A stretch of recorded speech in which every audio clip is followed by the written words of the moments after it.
Salam Sobat Pintar. Kali ini saya akan mencoba berbagi pemahaman tentang mengapa kurikulum harus berubah. Oke, yang pertama kita masuk tentang pembahasan mengenai kurikulum.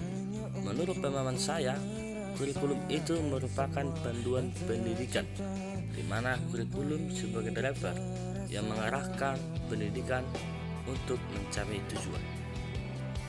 Kurikulum itu harus disesuaikan dengan zaman agar menumbuhkan konteks pembelajaran yang memiliki daya saing yang tinggi. Adapun peran kurikulum sebagai pedoman dan acuan dalam pembelajaran yang berfungsi bagi pendidikan adalah untuk memandu proses belajar murid. Ketika kita dipertanyakan mengapa kurikulum itu harus berubah, yang pertama, agar kurikulum sesuai dengan perkembangan zaman, dan yang berikutnya sesuai dengan kebutuhan belajar umum, sehingga kurikulum akan menghasilkan generasi yang berpotensi tanpa compang dengan zaman.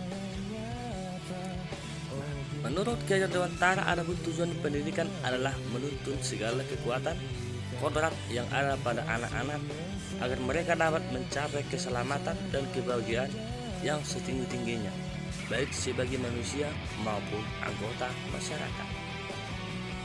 Ketika muncul pertanyaan apakah kurikulum itu bisa berubah, menurut saya pribadi, kurikulum itu bersifat dinamis yang dapat disesuaikan dengan perkembangan zaman untuk membangun pendidikan yang dapat mengadaptasi di masa kini dan masa yang akan datang. Jadi kesimpulan saya, kurikulum itu sebaiknya diubah sesuai dengan perkembangan zaman, di mana kita ketahui pada saat ini teknologi informasi sangat berkembang dengan pesat. Untuk itu sebaiknya kurikulum disesuaikan dengan perkembangan zaman agar pembelajaran yang berpusat pada murid dengan munculnya kurikulum Merdeka Belajar akan terwujud sesuai dengan tujuan pendidikan yang disampaikan oleh Ki Hajar Dewantara. Salam pendidikan. Hormat saya, Roy Travolta.